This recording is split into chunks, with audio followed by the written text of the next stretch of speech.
Welcome to the Wanderers Cooking Series. I'm Edith Andrews, and my colleagues are... Hello everyone, I am Kim Ferreira. I am the Dietitian and Wellness Coordinator at Coastline Elderly Services. Welcome today. We have a special guest with us who I love to work with. This is Anna, and I'm going to let her introduce herself and what she does at Coastline. I'm the Executive Assistant to the CEO at Coastline. Yeah. And what do you like to do there? What do you have as your tasks besides? I know everyone, and I know everyone and everything that goes on, and I help everybody out throughout the day. Wonderful. Yeah, Anna is instrumental with working with all of our organizations, including all of the different boards we have, and she's like the go-to person. Anna, can you do this? Anna, can you set this meeting up? So her job is very busy. Thank you for getting out of the office for a little bit today. And thank you. So I asked Anna if there was a recipe that she likes to make, or if there's a recipe that she likes to make that she would like to maybe do a little makeover. And she did. It was buffalo chicken dip, which is personally one of my favorites, especially in the fall time during football time. We have in-house tailgates with the different foods. So I was really excited to have her bring this recipe today for us to really talk about how we can redo it. And I think it's appropriate because, you know, there's parties going on all times of the year. And so these dips are nice and easy to make. And, you know, it's always good to know what are some ways in which we can make them healthier, and what are some items that we have at home that are really easy substitutes. Exactly. So we will get started. One of the things that complement buffalo chicken dip very well is carrots and celery. We tend to dip them with it. So I thought it would be very appropriate to just add a little bit of these into our dip.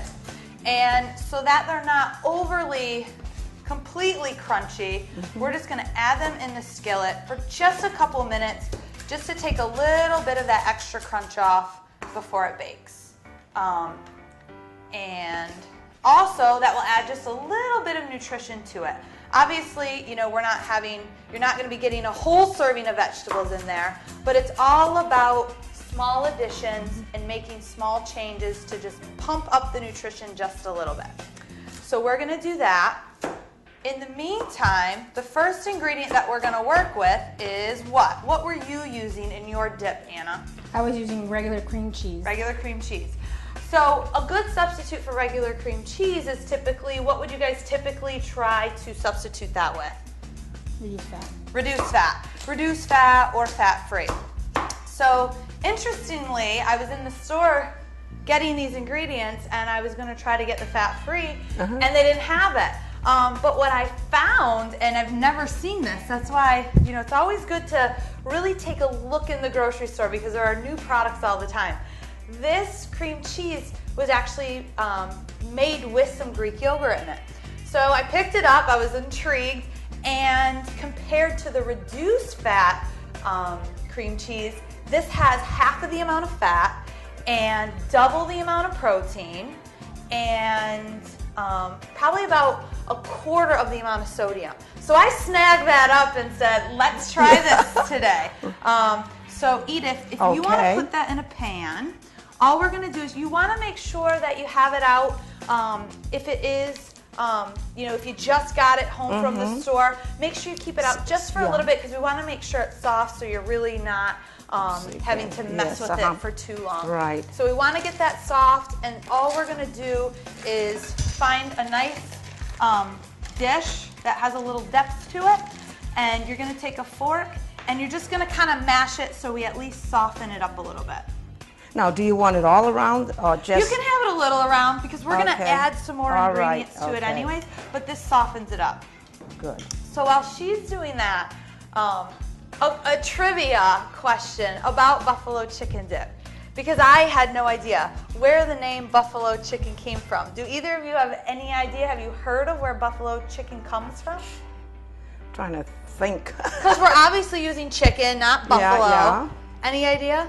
Buffalo, New York. I don't know. It is. It is. That makes sense. Yes. So I was trying to look it up, and it was. Apparently the story is there was a restaurant the Anchor restaurant or Anchor bar that supposedly one late night a group came in, they were really hungry, and the owners were a couple, and the only thing she had was frozen chicken wings. She fried them up, and she happened to use hot sauce. Oh. And that's where they got the name, because it was Buffalo, New York. How funny is that? Oh, so nothing my to gosh. do with Buffalo or any crazy story about Buffalo. And It's all I'll- about Buffalo, New York. Yes, and I'll be there next week because I have Oh. a conference to go to in Niagara Falls, so I have to stop in Buffalo. Well, you Buffalo. have to see if the Anchor restaurant is there. I'll- You're going to have to get the Buffalo chicken wings.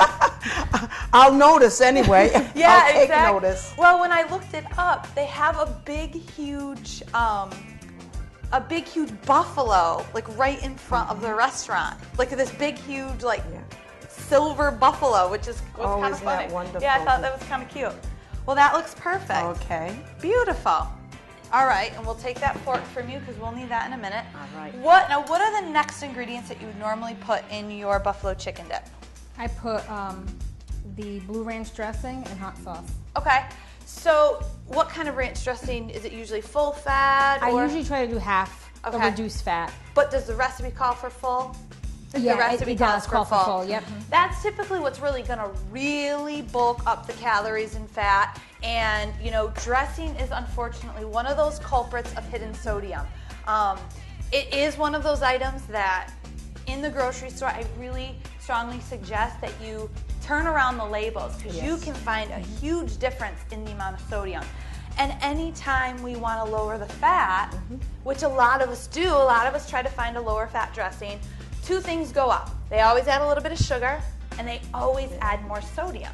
Because why? Makes it taste Yeah, it so tastes much better. Right, exactly. Well, because we're fortunate, we always have new items in the store.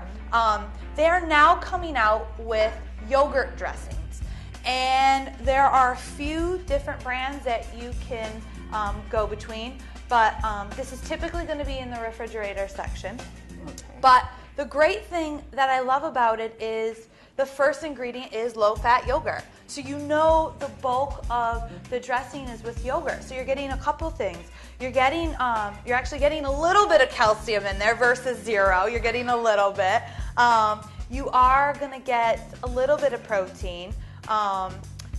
1 gram of sugar. So you're not. That's great. It's a lower fat, and you're getting only 1 gram of sugar in there, and that probably is coming from the natural sugar in the milk.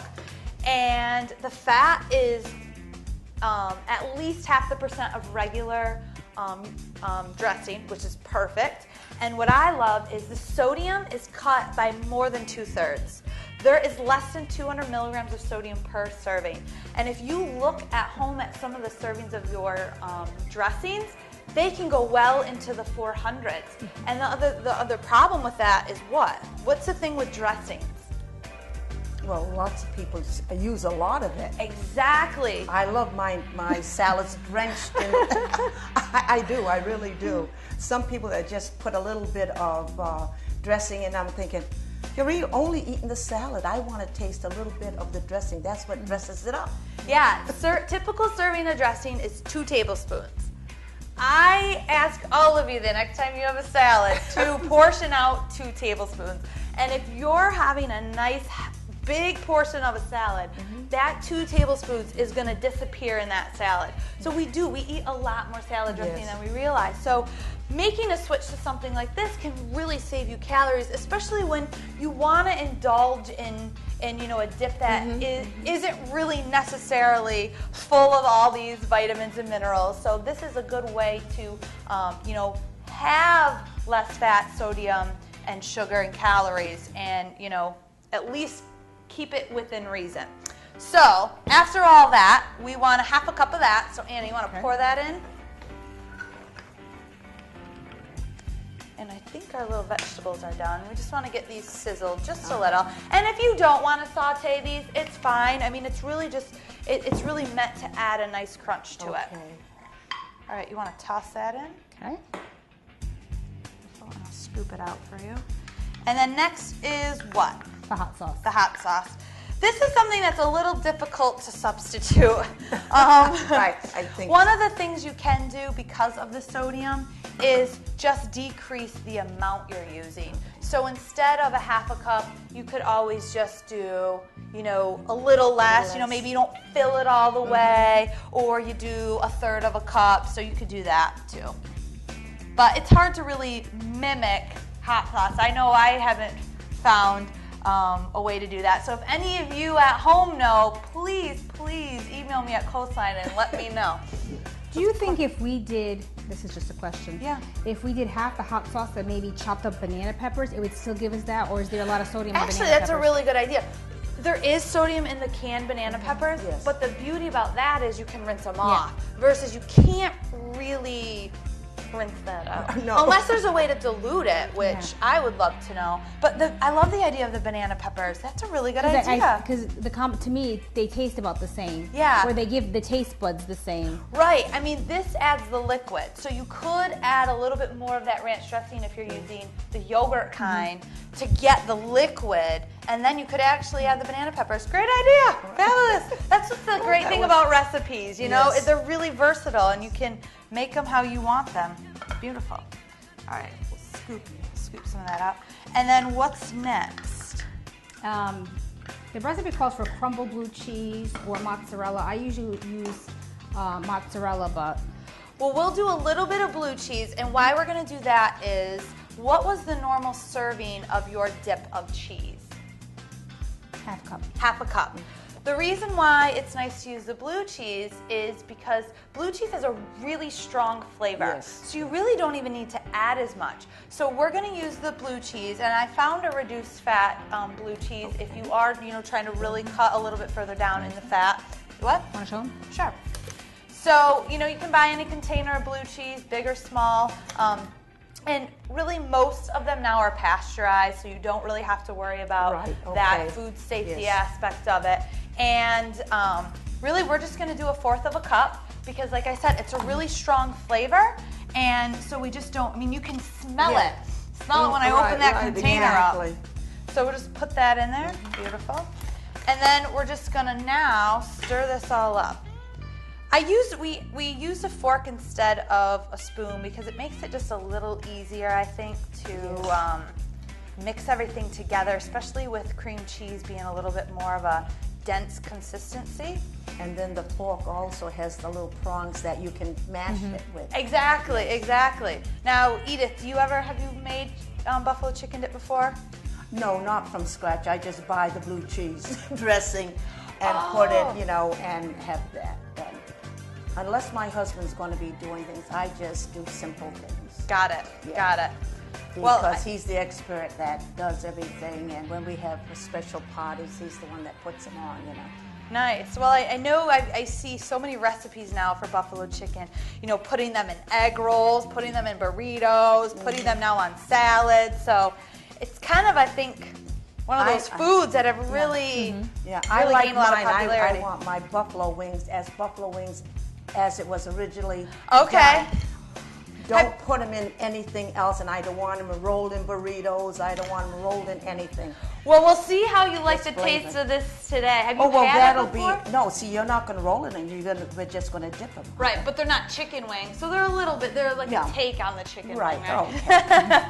That's fine. Last is what? 2 cans of white chicken meat. Okay, beautiful. Let's pour this in. You know, the thing with the canned chicken, which is great, is super easy. You just Yes. toss the can out. So if you are really pushing for time, the can's great. The downside with the can is the sodium. So, of course, what I did when I got this can out is I rinsed all the juice out first, and then I ran it under water. You can put it in a strainer and really give it a good rinse, because that will get rid of some of the sodium. It can't get rid of all of it, but they say with vegetables, canned vegetables, it gets rid of almost 40%. I do that with tuna. Yes, exactly. It's the same type of thing. So anytime you can rinse it under water, that's the way to go, because you have to remember, you know, between the blue cheese and this hot sauce, we're adding a really, really strong flavors to this. So you're not going to miss that sodium in this chicken. And of course, if you have leftover chicken breast, throw that in, just chop it up or grind it up, however you like the consistency of the chicken. I like the canned chicken because I love the consistency of this. Me too. So, but again, you can use leftover turkey. After Thanksgiving, we've made turkey, buffalo turkey dip before. So you can use any type of leftover poultry. It doesn't have to be just chicken, I guess, either. So that is really it, isn't it? And a lot of recipes will call for more cheese, so adding a combination of cheese, throwing cheese on top, but we're gonna keep it simple and we'll see how the results turn out. So we are gonna put it in the oven at 350 for about 20 minutes.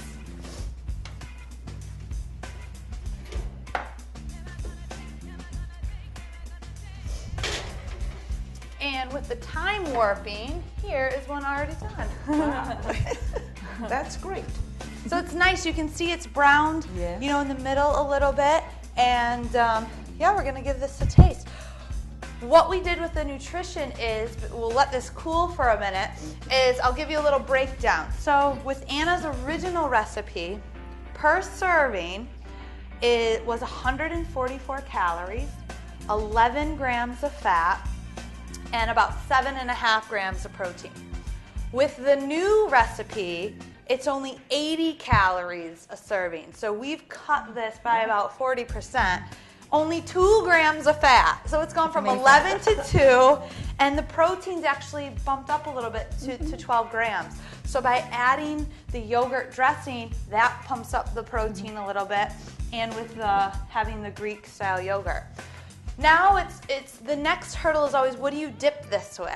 There is obviously high sodium, high calorie, crunchy items like chips, but again, there's always the vegetables like the celery and the carrots, and this is where you can get a good serving or two of vegetables with the dip. So we paired that up. And then, you know, we grabbed some tortilla chips. Which is nice about tortilla chips is the ingredients are pretty simple. It's some oil, a little bit of salt, and corn. So it makes it a whole grain snack. Really comes down to the portion and the sodium. And it's funny because I was going through different brands and the fats. Right. I bought the cheapest bag because it had the least amount of sodium in it. Great. Again, about half of what some of these other larger name brands are. So don't just go with those, you know. Don't discard some of these no-name brands either. Really take a look with the nutrition. So, the best part of the show is portioning this out. There you go. Just a little. Okay, there you go. And of course, I gotta try this too. And would you like some chips or some veggies? I'm going to do the chips. Okay. Thank you. Veggies or chips? Oh, I'm taking the chips away. You're doing the veggies, Anna. All right, so let's give this a whirl. Okay. Oopsie daisy. You can't even tell that you changed the recipe. Really? Mm-hmm. You can't. I like the spiciness of it. Yeah, I've made my sister's recipe several times at home, but I have to say, this is so good. I wouldn't even notice that there's less, full fat dressing or cheese. Very good. Even the consistency is still the same. It's not runny or anything. Yeah, it's not runny at all. Very so good. Don't hesitate to use some of these substitute ingredients to make this dip. Ooh, it got a little kick. I got that at the end. I love that. That's what I like about it. It's very good. And I'm glad because we reduce it so much. I don't dip with this with anything. I eat it by the spoonful. So this is great. Yeah, oh, definitely. I mean, we're going from 144 calories to 82 calories. I mean, that's a really big difference. Yes. So you don't have to feel so guilty if you're indulging, especially if you're at a party and there's a lot of other items to grab. And it has some lean protein in it, so that's always good too. Well, thank you both, Edith, as always. So Anna, thank you you for stepping out. I know your time is so busy in the office. For this nice recipe. Yes, I know. I can't wait to make this at home. And I hope all of you, next time you want to make a little appetizer or a little party dish, consider this recipe. And Stay tuned after the show because you'll see the recipe rolling. And another option is going to our website, coastlineelderly.org. On the right-hand side is a menu called Coastline Cooks, and you will find all of our recipes and shows. So if you've ever missed any previously, check out our website and it has all the information there. Thank you all for watching. Thank you. Thank you.